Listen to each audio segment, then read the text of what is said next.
भगवान हमसे मिलने के लिए तरसते हैं, मैं भगवान से मिलना नहीं चाहता। माया के रसगुल्ले खा रहे हैं लोग, माया के रसगुल्ले खा रहे हैं, सीरा चाट रहे हैं, उसमें से निकलेंगे वो छूट जाएगा। अब यहाँ संतों के पास आएंगे, रूखी सूखी खाना पड़ेगा, फटा कपड़ा पहनना पड़ेगा, घास पात पे सोना पड़ेगा, जंगल में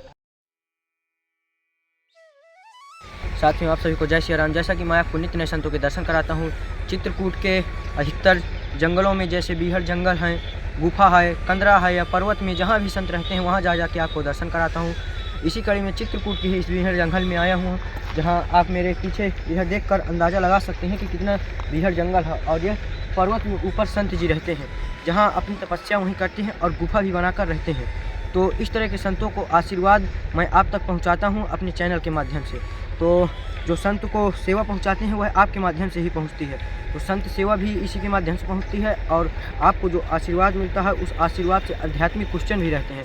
तो अध्यात्म के जो क्वेश्चन रहते हैं वो आप लोग भी हमें देते हैं कि ये पूछा करिए संत जी से, तो वो हम आपके सवाल भी करते हैं और उनसे सत्संग करते हैं। क्या दिक्कत है, क्या परेशानी है उनको, वो सेवा हम पहुँचाते हैं आपके माध्यम से। तो हम तो एक मसीहा बनकर वहाँ तक जाते हैं, बाकी सेवा तो आपकी ही रहती है।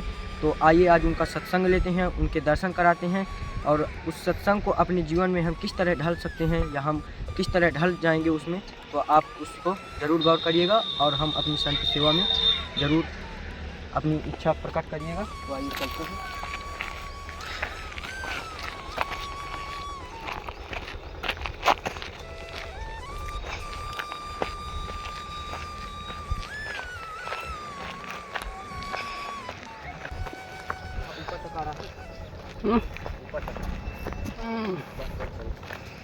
तो साथियों, हम जिस तरह हम बताए कि हम बीहड़ जंगल में आए हुए हैं और यह कितना कठिन मार्ग है, तो इस तरह से हम जंगल में पहुंच चुके हैं ऊपर संत जी की कुटिया पर। और संत जी की कुटिया भी आप देख सकते हैं किस तरह से यहाँ पर लकड़ी ऊपर से रखी हुई है और टीन के चद्दर हैं जो पड़े हुए हैं टूटे फूटे, और नीचे यहीं पर अपना जो रहता है। और गौ माता की भी सेवा करते हैं, आप लोग देख सकते हैं। और नीचे का हम नज़ारा भी दिखा दें कि ये देख सकते हैं, ये वहाँ तक आप कितनी खाई है यहाँ पर। इस तरह से ऊपर जंगल में भजन करते हैं और यहाँ पर गुफा में अंदर ही भजन करते हैं। और जैसे अब ठंड का इस समय मौसम चल रहा है, तो बाहर गुरुजी धूप में आसन लगाए हुए बैठे हैं, तो उनसे सत्संग की बातें करेंगे और थोड़ा से आपको गुफा भी दिखाने की कोशिश करते हैं। तो आइए चलते हैं।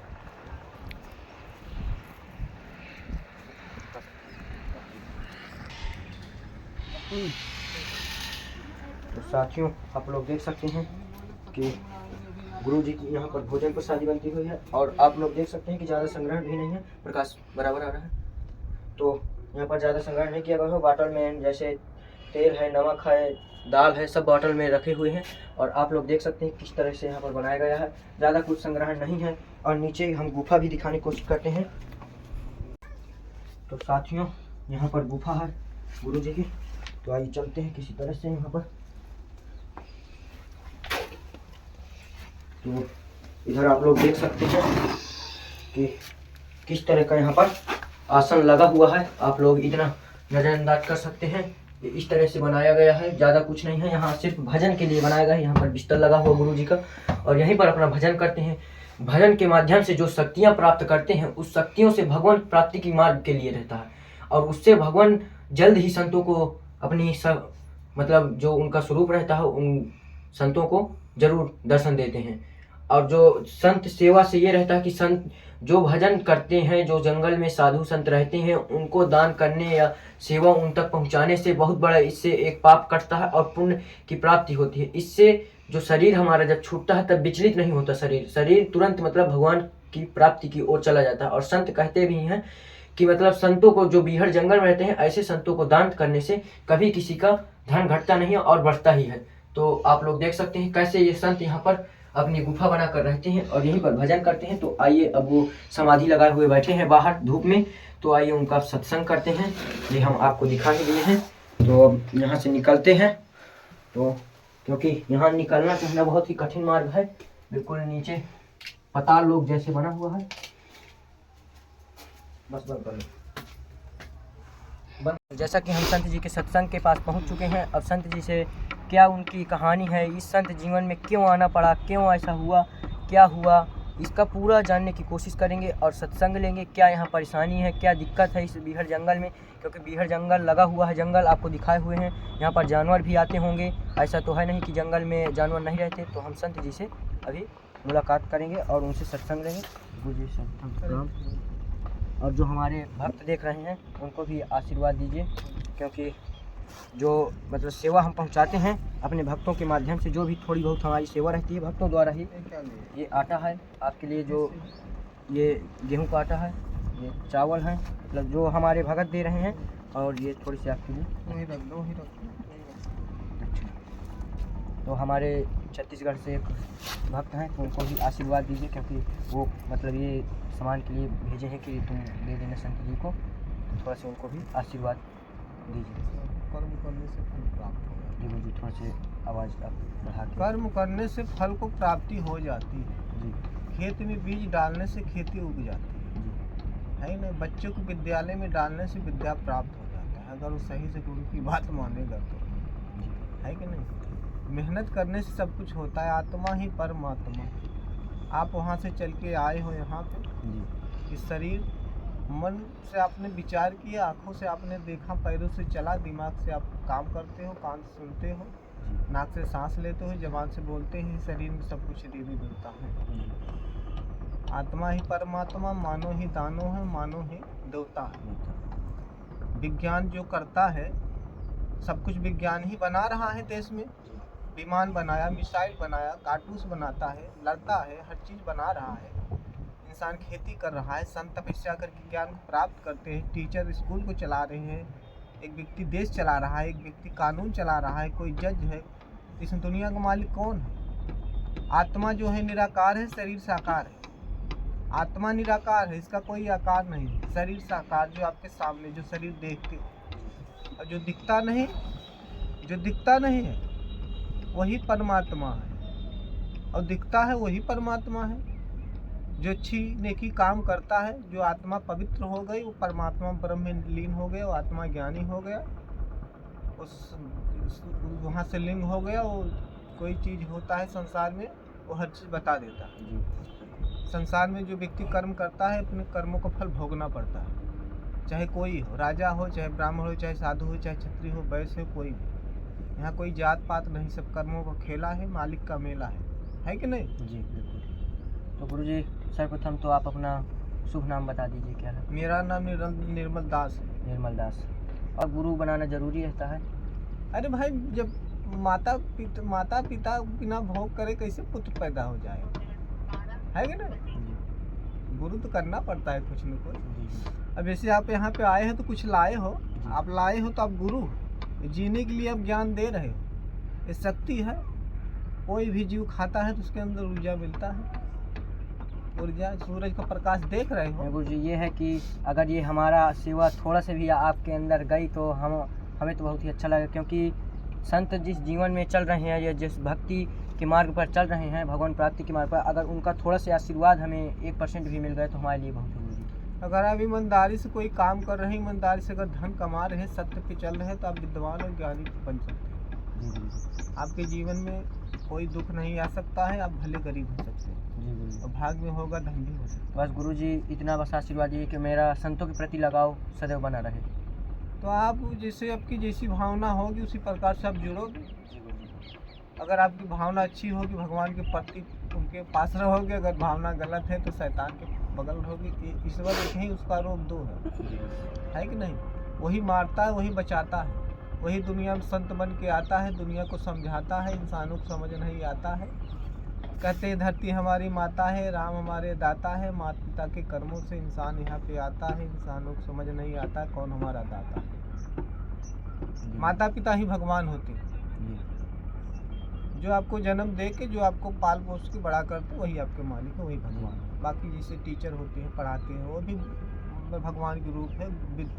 गुरु है विद्या, जो पढ़ते हो भगवान।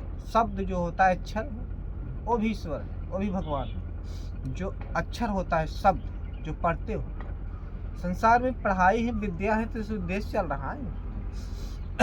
और देश अपना भारत इस स्टेट पे पहुंच गया है, जिस प्रकार से लोग चल रहे हैं, इस देश में जी रहे हैं, खा रहे हैं, जहरीली पदार्थ है, अंडे है, मांस है, जुआ है, शराब है, पराय स्त्री, पराया धन है, सब जहर के समान होता है। कोई देश का राजा हो हर प्रजा को सुख नहीं दे सकता, चाहे मोदी हो चाहे किसी देश विदेश का राजा है कि नहीं, कोई भी राजा हो। अब जानते हो किसी देश में अब जैसा व्यक्ति खाता है उसी प्रकार से बुद्धि होती है। अब आप घी के दीपक जलाइए और तेल का जलाइए, कितना फर्क होता है, फर्क तो है। अब आप घी में पूड़ी छानिए और तेल में छानिए, उसका स्वाद देखिए।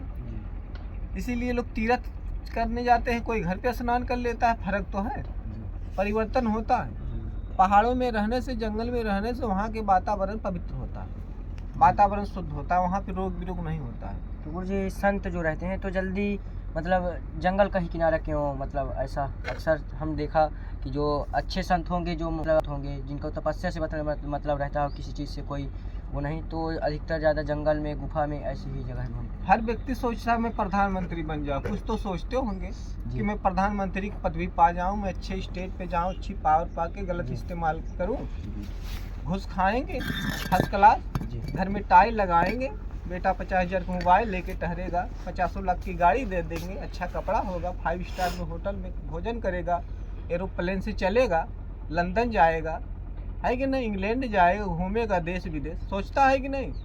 तो साधु भी सोचता है हम अच्छा तपस्या करके अच्छा इंसान बन के ज्ञान को प्राप्त करके जहाँ हमको रहना है वहाँ हम रहेंगे, जहाँ हमको अच्छा लगेगा। हम किसी गुलाम नहीं है, राम जी के गुलाम है, उनके दास है, उनके प्रेमी है। बाकी कोई जीव आ गया भगवान के प्रति ज्ञान पूछ रहा है कोई चीज़, हम उसको बताना अपना धर्म बनता है। इसमें कोई अपना व्यापार तो है नहीं, दुनिया व्यापार करती है, हम लोग व्यापार तो करते नहीं, हम तो परमात्मा का काम करने वाले काम। तो समुंदर, और जैसे आपने सवाल पूछा कि संत इस प्रकार कैसे रहते हैं, जंगल में क्यों रहते हैं, क्योंकि समुंदर जो होता है, हंस समुंदर के किनारे होता है, हंस समुंदर के किनारे बैठता है और मोती चुभना उसका काम है। इसीलिए संत जंगल में इसीलिए रहते हैं, जहाँ कोई नहीं होता है वहाँ संत होते हैं, जहाँ संत होता है वहाँ सब होता है। संत ही ईश्वर का ये अंश है, हम सब उनके वंश हैं, हम सब उनके पुत्र हैं, नाती पोते हैं, सब छोटे मोटे भजन करते हैं अपना ज़िंदगी आराम से, क्योंकि जंगल में खाने पीने का कोई जुगाड़ नहीं है। भजन करेंगे, अगर कहीं पानी है, एक दिन खा लिए, 2 दिन भजन करेंगे, एक दिन खाएंगे, 2 दिन चलता है। जंगल में शेर एक दिन शिकार करेगा, 3 दिन सोता है। तो उसी प्रकार से हम लोग पास खाने पीने के है, कुछ मिल गया, कोई भोजन करता है, कोई फल खाता है, कोई हवा पी के जी रहा है, जिसके पास जितनी सहन शक्ति है। जो फल खाते हैं और जो अन्न करते हैं, जो 12 साल तपस्या करेगा, फल खाने वाला 6 साल में वो पूरा कोर्स करेगा, इसका ये ज्ञान है। अब भोजन करके 6 साल अगर तपस्या करोगे, फल खाने वाला वो 3 साल में पूरा कोर्स करेगा, 6 साल का, है कि नहीं। इसमें बहुत काम होता है। जो चीज़ मतलब 12 साल में करोगे, वो चीज़ आप 4 साल में कर सकते हो कोर्स उसका। आप कुछ मत खाइए, पत्ते खाकर जिए, आपका तपस्या जल्दी हो जाएगा। दुनिया जो ज़्यादा समय प्राप्त करती है, आपको कम समय प्राप्त होगा। जैसे आप हेड मास्टर हो, आप बच्चे को चाहे तो आगे बढ़ा सकते हो, स्कूल में बताते हैं। तो फिर संत जो होते हैं वहाँ से उनका कनेक्शन होता है भगवान से। अरे भाई कनेक्शन, अब संसद होते हैं, दिल्ली में बैठते हैं, तो प्रधानमंत्री ऊपर होते हैं। तो दिल्ली जो चित्रकूट आप देख रहे हो, आप समझ लो दिल्ली से कम नहीं है, ये संसद है। और हम सब उनके बच्चे हैं राम जी के, ये राम जी की नगरी है, राम जी यहीं पे रहते हैं। गुरुजी आप संत जीवन में कितने साल से हैं? हम आपको नहीं बता सकते, इसका मतलब ना तो हम अपना मतलब ये सोच लो 2017 के आसपास में जो भी होगा हम निकले हुए हैं। तो इसके पहले आप गृहस्थ जीवन में थे? अभी आप ना पूछिए मैं कैसा था कैसा नहीं, आपको ज्ञान लेना है, बनिए के पास गए हो, मैं कौन हूँ, कहाँ से आया, आप ये ना पूछिए। मैं आत्मा हूँ, ये शरीर नश्वर है कि नहीं। क्योंकि एक कपड़ा जो पुराना था उसको तो बदल दिया, अब नवा कपड़ा पहन लिए हमने ना। गुरुजी जीवन जीने के लिए अध्यात्म की क्या आवश्यकता होती है? भाई घर में उजाला करने के लिए आपको दीपक में डालने के लिए, जलाने के लिए तेल तो डालना पड़ेगा। जिंदगी में आप आए हो तो दुनिया में आपका जन्म हुआ है, तो जीने के लिए आपको ज्ञान प्राप्त नहीं करोगे तो हमको क्या खाना है, कहाँ पानी पीना है, कब सोना है, कब उठना है, किससे कब बातें करना है, कौन सी बातें करेंगे जो व्यक्ति हमसे खुश रहे, कोई हमसे दुखी ना हो, ये साधु के पास मिलेगा। ये वेदों में कुछ ऐसी चीज़ें होती है वेदों में आपको नहीं मिलेगा, उसमें लिखा ही नहीं है। तो वही संत प्राप्त करने जंगल में जाते हैं, जो प्राप्त करते हैं वो वेदों के ऊपर हो जाते हैं। वेद हमारा भेद है, मैं वेदों के माहिर। भाई हम जो प्रधानमंत्री हो गए तो राज्यसभा हम थोड़ी बैठेंगे, जाने को जा सकते हैं, बैठेंगे तो दिल्ली स्थान होता है। तो संत तो जानते हो संसद में रहते हैं, तो हम लोग संसद में बैठे हैं। राम जी की समझ लो नगरी है, सब संत यहाँ बैठा। गुरु जी, संत जो होते हैं जो भक्ति मार्ग में होते हैं, और अध्यात्म तो मतलब सब चीज़ अध्यात्म का ज्ञान ले सकते हैं, तो भक्ति और अध्यात्म में क्या अंतर है? भक्ति जी, भक्ति एक ये हो गया कि ईश्वर के लिए हमें भगवान प्राप्ति के लिए मार्ग में हम चले गए, वो भक्ति हो गई। और अध्यात्म हो गया, तो भक्ति और आध्यात्मिक में क्या अंतर है?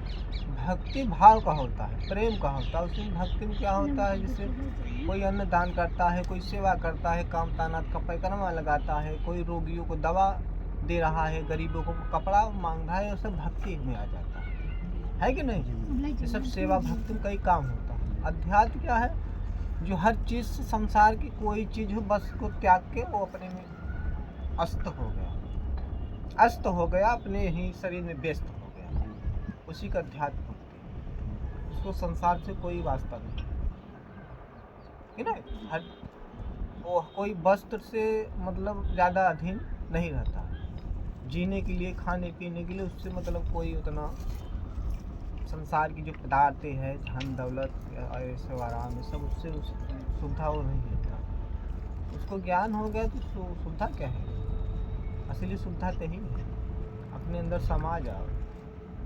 भक्ति का मतलब है अधिकतर की भाव रखना, ये दान मतलब जो ये सब। हाँ, अन्न दान करना, धन को धर्म में लगाना। तो गुरु जी मतलब कैसे लोग जैसे इतना लोग कमाते हैं जीवन भर में, तो जैसे अब कुछ की तो मेहनत की कमाई होती है, कुछ की हर तरह की मतलब एक कमाई आती है, तो इसको मतलब कैसे एक अच्छे जीवन में बदल सकते हैं, कैसा मतलब संतों, क्योंकि संतों को दान देने से सब जो रहता है पाप रहते हैं वो सब कट जाते हैं। तो कहा भी जाता है कि दान दे धन न घटे, कह गए नाथ कबीर। तो मतलब जैसे दान किसी के पास है तो अगर ज़्यादा है तो वो संतों को दान दे दे तो पाप जो उसके रहते हैं सब पुण्य में बदल जाते हैं, क्या ये सत्य बात है? अब आग में लकड़ी डालोगे तो लकड़ी को आग तो जला ही देगा। आग में लकड़ी को डालोगे तो लकड़ी तो आग जल के राख हो गई, तो शुद्ध हो गया ना। धन अगर आपका पाप का है, संत के पास चले जाओ लेकर, तो खाएगा आपका पाप, उसको भी भोगना पड़ सकता है।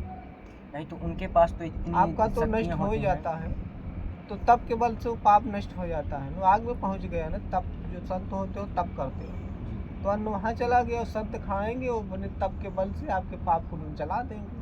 तो क्या मतलब जो सामने वाला व्यक्ति दान कर रहा है तो उसके भी पाप उसी के माध्यम से कट जाते हैं? हाँ, अगर कोई इसे पाप कर रहा है, संतों के पास धन पहुँचा दिया उसको, तो उसके पाप कम हो जाता है। जी जी। मतलब अच्छी उनकी, जैसे लोग सोचते हैं कि हमको अच्छा मोक्ष मिल जाए, मतलब जब मृत्यु हो तो किसी प्रकार का कष्ट ना हो, तो ये संतों की मतलब अगर दया है, संतों को आप दान कर रहे हैं, सेवा उन तक पहुंचा रहे हैं, कोई ज़रूरी नहीं रहता कि मतलब धन से ही सेवा होती है, तन मन कुछ भी अगर आप कर रहे हैं संतों के प्रति तो वो सेवा ही मानी जाती हाँ, है। जैसे आपके पास धन नहीं है जी तो आप जैसे संतों के पास गए, झाड़ू लगा दिए, बर्तन धो दिए, जी उनके कपड़े धो दिए, महाराज जी कुछ सामान लाना है वहाँ चले गए, उनकी बात ही सुनो कि आप बोलते हैं जो आपको करने के काबिल हो, जी जी। तो आप कर सकते हो। तो आप आने वाले समय में जब आपका कहीं जन्म होगा, फिर अच्छे घर में जन्म होगा, फिर धन की भी प्राप्ति होगी। जी ये जितने दुनिया में धन दौलत वाले देखते हैं सब कर्मों से अपने जी धन तो कर्मों को अधीन होता है। जी। तो गुरु जी जो ग्रस्त में रहते हैं लोग, तो वो कहते हैं कि हम संत सेवा में आना चाहते हैं, लेकिन उनके पास परिवार भी लगा होता है, तो किस तरह वो मतलब या भगवान की प्राप्ति संत जीवन में कह रहे हैं कि रह के कर सकते हैं, तो क्या ग्रस्त जीवन में भी मतलब ग्रस्त जीवन में रह कर भी भगवान प्राप्ति की जा सकती अब है? जैसे होटल में आप रसगुल्ला खा रहे हो, अब होटल से निकलोगे तो रसगुल्ला छूट जाएगा, छूटेगा कि नहीं रसगुल्ला में? फिर ये माया है ना, माया के रसगुल्ले खा रहे हैं लोग, माया के रसगुल्ले खा रहे हैं, सीरा चाट रहे हैं, उसमें से निकलेंगे वो छूट जाएगा। अब यहाँ संतों के पास आएंगे, रूखी सूखी खाना पड़ेगा, फटा कपड़ा पहनना पड़ेगा, घास फास पे सोना पड़ेगा, जंगल में रहना पड़ेगा, बावड़ी बंधी के पानी पीना पड़ेगा, ये सब सहना पड़ेगा ना। तो गुरु जी पानी की व्यवस्था कहाँ से है अभी आपकी? पानी आ जाता है कहाँ से कोई टंकी बना। अच्छा, उधर से लाते हैं। और क्या यहाँ मतलब अभी क्या परेशानी है आपके यहाँ, यहाँ ताकि पे मतलब हम परेशानी अगली क्या बार है, परेशानी क्या है, ये जो आप आगे पीछे देखते हो गेट भी नहीं लगा हुआ है, कुत्ता बिल्ली आता है। एक संत आए थे, टीना लगाए हैं, कुछ ईटा गिराए हैं, गाय पान की चले गए हैं। ये बाबा अपने घर से राशन पानी भूसा ला के गाय को खिला रहे हैं। हम तो आए, हमको लोग लाए हैं जो जंगल से बंधा देखते हो। हाँ हाँ। मेरा वहाँ तो पिछले गुरु पड़ी जी बन गया जो है। अंदर हम देख रहे हैं भगवान, वो भी खुले में आपके हैं? देखो मूर्त और पत्थर जैसे जो चीज बनाते हो, देखो प्रतिमा बनाया जाता है संतों के जीने पीने के साधन, बाकी तो आप काम नहीं कर सकते। शरीर में ना है जी। अरे आप स्कूल बना रहे हो, आप विद्यालय बना रहे हो, आप पढ़ा रहे हो, मंदिर पत्थर को मूर्त को आपने बनाया, फिर घर में सजाया, मंदिर बनाया, सब कुछ आप कर रहे हो ना, उसके मालिक तो आप ही हो। जी, तो हम ये पूछना चाह रहे हैं कि हमारे जो भक्त रहते हैं वो पूछते हैं कि अगर संत के पास जा रहे हैं तो ये भी पूछ लिया करो कि क्या उनको वहाँ परेशानी है, कपड़े की दिक्कत या मतलब किसी चीज़ की दिक्कत है यहाँ आपको, जो जिसको पूरा किया जा सके, अगली बार हम आए तो सामान ले आए पूरा करने। जब हमारे पास अगर परेशानी खत्म हो जाएगी तो हम भगवान का भजन कैसे करेंगे? जब हमारे पास कुछ परेशानी होगी तभी तो हम भगवान का भजन करेंगे। तो गुरु जी थोड़ा सा अवगत बस करा दिया जाए कि ये हमारे थोड़ी सी परेशानी है, तो उस चीज़ की हम जल्द ही सेवा आप तक पहुँचा दें।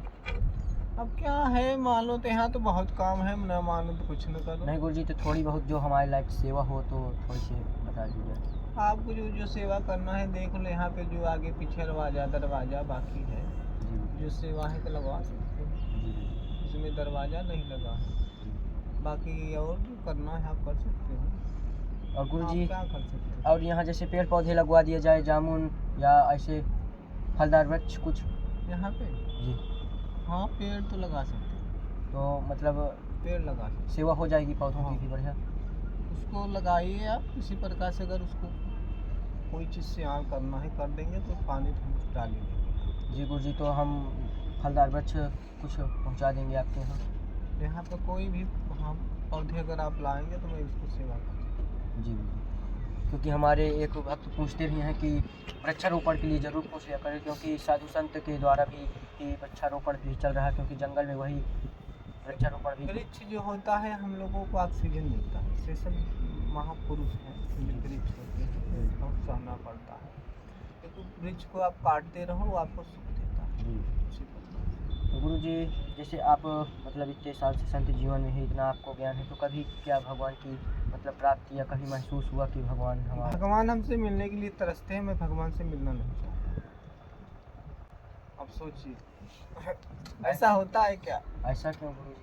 वो हमसे मिलना चाहते हैं, मैं उनसे मिलना नहीं चाहता हूँ। अरे भगवान को हम लेके क्या करेंगे क्या भाई? तो गुरु हमको जी, भूख लगी है, बनिया ने सामान भेज दिया है, तो हम बनिया को लेके क्या करेंगे? है जिसको लिए दुनिया तरसती है कि भगवान मिल जाए। भगवान अब आत्मा ही परमात्मा, जो हमको प्राप्त करना है हमने कर लिया, जो हमको पाना था पा मिल गया, हमें वो दे दिए, शांति ज्ञान दे दिए, सब कुछ दे दिए, अब हम उनको लेकर क्या करेंगे? जी गुरु जी। ज्ञान ही सब कुछ है, ज्ञान ही गुरु है, ज्ञान नहीं है तब ज्ञान ही गुरु है। तो गुरु जी यहाँ ठंडी में अभी कंबल उम्बल या कुछ लेटने उठने की कुछ व्यवस्था है? यहाँ है जो है देख लो है, बाकी जो सेवा कोई अगर भगत होंगे जी। जो आपको करना है देख लो हिसाब से, इस प्रकार से हम जिंदगी काट रहे हैं। जी अभी तो आया था उधर से, मैंने बोला आपको ना, जी गुरु जी। अभी वहाँ पे तो जाओगे ये पे हम पूछना चाहते थे कि मतलब कंबल उम्बल ना हो तो आप थोड़ा सा अवगत बस एक संकेत दे दीजिए ताकि हम क्या कहेंगे आपको लाना? आप गृहस्थी वाले हो, बच्चे हो, आप मेहनत करके आए हो। नहीं गुरु जी, हमारे जो भगत रहते हैं वो ज़रूर पूछते हैं कि आप संतों से ये पूछ लिया करिए कि क्या उनको परेशानी आ रही है ठंड में, या भोजन प्रसादी की व्यवस्था कहाँ से हो रही है आपकी? अरे हो मैं तो भोजन करता नहीं। भोजन करते हैं? मूंगफली है, दूध है, पी लो, खा लो, भजन करो, राम राम। फलाहार रहता है? हाँ तो आटा चावल ऐसा कुछ नहीं? नहीं, जैसे लाना है रख देना, यहाँ भी संत हैं, संत कोई आएगा जो आपको लाना है कि जी नहीं? गुरु। कोई तो भी आप ला फलाहार सकते रहते हैं। हैं। मतलब कोई भी आए तो कोई जो रख दो तो काम। जानकारी थी नहीं, तो हम अगली बार कुछ फलाहार भी आपके लिए। कोई बात नहीं है, क्योंकि देखो कोई चीज़ कहीं ले जाओगे तो मैं आपसे थोड़ी बोलूँगा वो लाना होगा, मैं साधु आदमी हूँ। जी गुरुजी। आप गृहस्थी वाले लोग हो, आप कितना कमा लेते होंगे? अब वहाँ से आए हो, अगर 50,000 महीना कमा लेते होंगे आप? नहीं गुरुजी, ऐसा मान लो जो पैसा व्यक्ति कमा रहा है वो अंडे बंडे उल्टा पुल्टा कर रहा है, जिसके पास धन है। आप लोग हो थोड़ी करके अपनी ज़िंदगी काट रहे हो। लेकिन बस ये जो ज़िंदगी काट रहे हैं वो भी संतों के चरणों में ठीक है, काटना बढ़िया चाहेंगे। है, अच्छा काम करो, जी पढ़ो लिखो, कोई है तो और बिजनेस कर लो, लोगों को उपदेश दो। संसार है तो भारत है जो बड़ा बुरी तरह से बिगड़ गया है, क्या सुधरेगा व्यक्ति? कहाँ सुधरेंगे? भोग विलास में दुनिया इंसान कीड़ा मकोड़ा बन गया है, देख रहे हो। सुधरने की कोई संभावना है किसी को? कोई किसी की बात मान रहा है? पति पत्नी विश्वास नहीं है, बेटे बाप पे विश्वास नहीं कर रहा है, फिर साधु का निरादर हो रहा है। और क्या, साधु छल कपट लोग कर लेते हैं। जी गुरुजी। तो कहाँ कौन भोगेगा कि नहीं? हम जैसे कोई गलती करेंगे भोगेंगे नहीं। फिर कोई भी हो, विधाता भगवान हो, राम हो चाहे श्याम हो, यहाँ आएंगे सबको भोगना पड़ता है। राम जी नहीं आए थे चित्रकूट में, वन वन भटक रहे थे, फिर वही तो साधु तपस्या कर रहे हैं जंगल वन में। तो विधान कानून बना हुआ है, कोई गलती करता है सजा तो मिलता है। जो विधान बनाए हैं लोग, उस विधान के हिसाब से लोग कहाँ जी रहे हैं? इस देश का क्या होगा सोच लो, कल्पना कर लो। तो साथियों, संत जी का ऐसा सत्संग रहा, तो आप लोग देख सकते हैं कैसी उनकी जीवन भर दास्ता की मतलब जो कहानी थी उन्होंने बताया, जो ज्ञान भरी बातें थी वो आशीर्वाद स्वरूप सबको दिए। तो हम आशीर्वाद स्वरूप क्या ले सकते हैं, तो आपने समझा ही सत्संग के माध्यम से। और उनको क्या दिक्कत परेशानी है, तो संत जी कभी मतलब कोई भी संत हो कभी बताते नहीं हैं, जो भी इच्छा होती है तो सब भक्तों द्वारा मिल जाता है। तो जो इच्छा हुआ करे तो सब लोग थोड़ी थोड़ी सहायता करेंगे। अगर बूंद बूंद से घड़ा भरता है, तो अगर थोड़ी थोड़ी सहायता हुई तो संतों को अच्छा मतलब थोड़ा से उनके भगवान प्राप्ति के मार्ग में थोड़ा से सहायता ज़्यादा मिल जाती है। तो इस तरह से और ऐसे ही मतलब जो हमारे वीडियो रहा करें संतों के प्रति, तो आप ज़्यादा से ज़्यादा जो अच्छा लगा तो कमेंट करिएगा और शेयर करिए। और जो भी आपके क्वेश्चन रहा करें संतों के प्रति, तो आप ज़रूर कमेंट में बताया करिए, ताकि हम अगले संत से जो हों तो हम आपके सवाल कर सकें। तो आप भी अपने सवाल रख सकते हैं। तो हम अगले वीडियो में एक नए वीडियो के साथ जल्द ही मिलेंगे आपको। तब तक के लिए जय श्री राम। तो साथियों, गुफा के ऊपर जैसे ही हम आए हैं तो यहाँ पर संत जी के देख सकते हैं किस तरह की यहाँ पर सिद्ध भाव का स्थान है। और बगल में आप इधर भी देख सकते हैं, यहाँ पर बजरंग बली का स्थान है, जो खुले में इनकी मूर्ति बनी हुई है। देख सकते हैं इधर बजरंग बली है, उधर राम और सीता जी की मूर्ति लगी हुई है। और ऊपर से देख सकते हैं कोई छाया नहीं है इन पर, जो छाया मतलब ऐसे ही बना हुआ है, अभी खंडर पड़ा हुआ है। क्योंकि संतों के पास तो ऐसी कोई व्यवस्था नहीं होती कि वो संत तो कुछ बनवा लें या कुछ कर लें, जो भक्तों द्वारा मिलता है उसी के माध्यम से अपना बनवाते हैं। तो इस तरह से किसी तरह उनको लगे हुए हैं। और यहाँ पर आप लोग देख सकते हैं ऐसे मतलब भगवान को बाहर खुला में है। तो ये भी कह रहे हैं कि अगर यहाँ पर कुछ मतलब अगर हो जाता ऊपर से छाया की व्यवस्था तो ज़रूर मतलब ठीक होता। और यह संत जीवन अपना यहीं इसी तरह की दिनचर्या रहती है, उनका दिन भर तपस्या में लीन रहते हैं और भगवान की प्राप्ति के लिए वो सुखद मार्ग ढूंढते हैं कि जल्दी भगवान की प्राप्ति हो जाए। और इतना कठोर तप कि मतलब घर बार सब छोड़कर और इस तरह जंगल में आकर बैठ जाना बहुत ही कठिन कार्य है। तो हम लोग उनके इस कार्य में थोड़ा से हम अगर सहयोग करते हैं तो वो जल्द ही उस अपने मतलब जो रास्ता है जहाँ तक वो चुने हुए हैं तो उस पर जल्द ही मुकाम पर पहुँच जाते हैं। तो हम ऐसी क्यों न सेवा करें ताकि हमको भी वो आशीर्वाद मिले। ऐसा थोड़ी नहीं कि मतलब अगर जो वो किसी मार्ग पर जा रहे हैं तो अगर उस मार्ग पर हम भी सेवा थोड़ी बहुत दे रहे हैं तो पाप जो हमारे पाप रहेंगे वो पुण्य में बदल जाएंगे। और जो सेवा अगर करेंगे इस संतों की तो पुण्य तो मिलता ही है, इससे जल्द ही हमें मोक्ष की प्राप्ति होती है। तो आइए थोड़ा से आप इस पर भी गंभीर विचार रखिएगा कि कुछ ना कुछ थोड़ा से अगर छाया हो जाए उनका टीन सेट या कुछ हो जाए तो बहुत ही अच्छा लगेगा। तो